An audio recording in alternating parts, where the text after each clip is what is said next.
Anda boleh jawab masih gitu. Siap. Masih semangat? Masih. Mantap sekali. Makasih Bapak-bapak, Ibu-ibu. Tidak perlu berlama-lama waktu, saya akan memulai presentasi saya. Mungkin dari presentasi saya ini Bapak-bapak Ibu sudah tahu. Lebih kurangnya saya ini sekedar menyampaikan informasi. Kalau sudah tahu ya ini juga bukan menggurui, hanya berbagi informasi saja ya Bapak-bapak Ibu-ibu.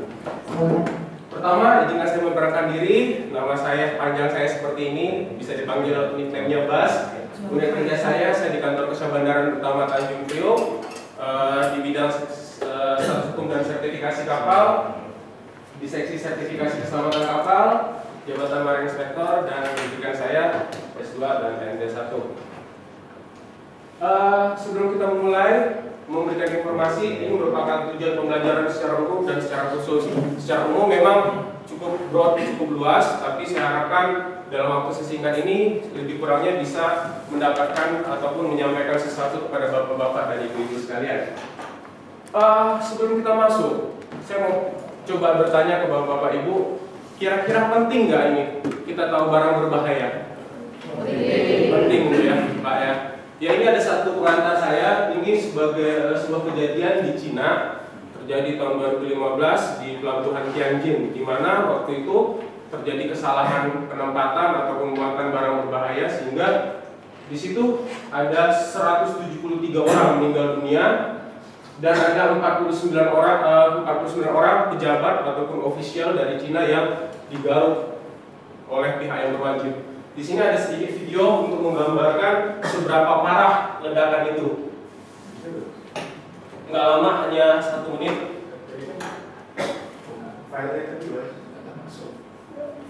Nggak bisa masuk ya? Oke, nggak apa-apa. Tapi dari gambaran ini kalau bisa dilihat, bisa di search di YouTube, itu seberapa hebatnya ledakan itu. Makanya sampai 173 orang meninggal dunia. Nah, kalau kita sekarang berbicara muatan barang berbahaya, muatan berbahaya itu apa sih? Berikut ini merupakan istilah ataupun pengertian daripada muatan berbahaya.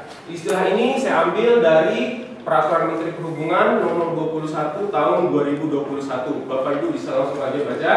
Kemudian di situ yang menarik, di situ ada kata AMDG Code. AMDG Code itu apa? AMDG Code ini merupakan sebuah kode internasional untuk mengklasifikasikan barang-barang berbahaya dalam kemasan. Nah, kalau kita berbicara AMDG Code, bukunya seperti ini. Kalau seperti dibilang Pak Rano tadi, bisa dicari toko-toko buku kesayangan Anda. Nah, kemudian AMDG Code itu dimulai dari tahun 65. Dia merupakan realisasi dari SOLAS Chapter 7 dan dibuat berdasarkan UN Committee Expert on Dangerous Goods. Di Indonesia sendiri, aturan AMDG Code sudah kita ratifikasi, berarti sudah menjadi aturan kita melalui KM 17 tahun 2000 dan terakhir diperbaharui ataupun dibuat aturan terbaru di PM 16 tahun 2021 tentang tata cara penanganan pengangkutan barang berbahaya di pelabuhan. Nah, kalau kita berbicara muatan berbahaya, ada 2 hal di situ yang harus kita perhatikan. Pertama, handle with care. Kita harus menangani muatan secara hati-hati. Kita tahu bahayanya apa, kita tahu karakteristiknya apa. Kemudian, know the nature of hazard. Maksudnya apa? Kita tahu bahayanya apa. Misalnya muatan ini bahayanya apa? Apakah bisa meledak? Apakah bisa mungkin kena tangan lalu tangan kita meluruh ataupun bagaimana? Ini harus kita ketahui. Nah, kalau kita berbicara MDG kategori ada 9 kategori. Di sini cukup panjang. Saya hanya langsung contoh-contohnya saja. Kategori pertama eksplosif. Kita bisa lihat contohnya ini berupa dinamit dan sebagainya. Flammable gas. Ini semua jenis gas. Kemudian flammable liquid, flammable solid. Flammable solid ini termasuk di sini arang juga termasuk flammable solid.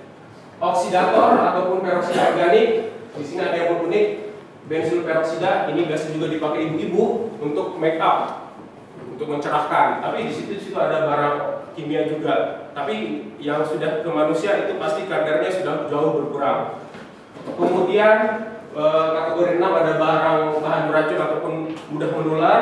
Beracun itu dia berarti kalau terhirup itu bisa berbahaya buat kesehatan. Kalau mudah menular ini misalnya berkaitan dengan transportasi waktu zaman kita sampai sekarang pun COVID itu kalau ditransport virusnya untuk dites itu termasuk juga di kategori tambahan mudah menular. 7 radioaktif, 8 korosif. Korosif ini termasuk di sini aki. 9 itu barang berbahaya lainnya. Bahkan di sini juga baterai nikel, baterai handphone kita termasuk barang berbahaya. Nah, kalau kita pengen tahu barang berbahaya itu seperti apa, kita bisa lihat dari labelnya. Jadi barang berbahaya ketika ditransport dia akan ada labelnya. Label ini akan mengindikasikan ini jenisnya apa, kategori berbahayanya apa. Kemudian itu kalau di package, kalau misalnya dimuat di ISO kontainer, Bapak Ibu tahu kan ISO kontainer? ISO tank, kontainer yang bentuknya seperti tangki itu harus dikasih label di keempat sisinya. Nah, label-labelnya ini sudah merupakan standar. Jadi kalau Bapak Ibu lihat seperti ini, oh berarti ada 1, berarti dia eksplosif. 2 flammable gas dan seterusnya dan seterusnya. Lebih kurangnya seperti ini pelabelannya. Nah, kalau dibuat di dalam kontainer, labelnya dibuat seperti ini. Kalau di dalam drum seperti ini, kotak seperti ini, dan ini yang tadi saya bilangin ISO kontainer. Jadi lebih kurang itu. Jadi kalau kita udah lihat, oh kita tahu ini bahaya. Nah, kemudian ini merupakan slide terakhir. Itu terkait storage pemuatan. Bagaimana barang-barang berbahaya ini dimuat ke dalam kendaraan ataupun ke dalam kapal. Pertama harus aman dan selaras dengan sifatnya. Berarti yang sejenis ataupun tidak sejenis yang dia masih bisa kompatibel boleh diletakkan bersama-sama.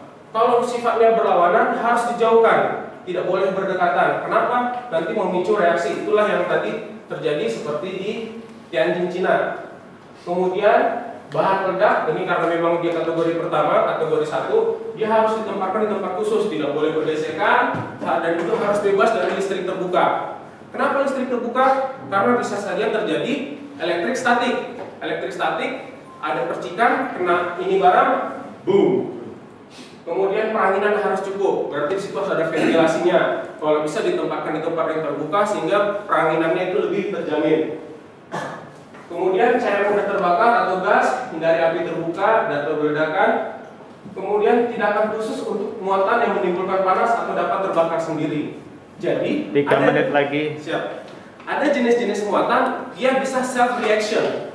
Misalnya disimpan terlalu lama, kena panas terlalu lama, dia bereaksi dengan dirinya sendiri. Nah, ini harus kita perhatikan. Jangan sampai kita taruh terlalu lama. Mungkin Bapak Ibu pernah dengar yang kemarin terjadi di Lebanon ya.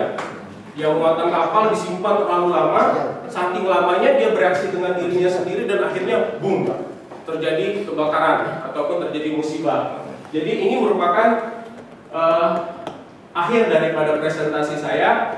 Mohon maaf jika ada kata-kata yang tidak berkenan ataupun yang salah karena manusia tempatnya salah. Demikian yang dapat saya sampaikan, tapi sebelum saya akhiri, mungkin dari bapak-bapak ataupun ibu sekalian ada pertanyaan. Saya batasi 1 karena dari bapak sendiri harus 1 pertanyaan saja. Monggo bapak ibu. Mungkin karena jasa bapak. Wajib untuk barang berbahaya ini berapa jarak minimal harus dipisahkan dari barang lainnya kalau dipakuan?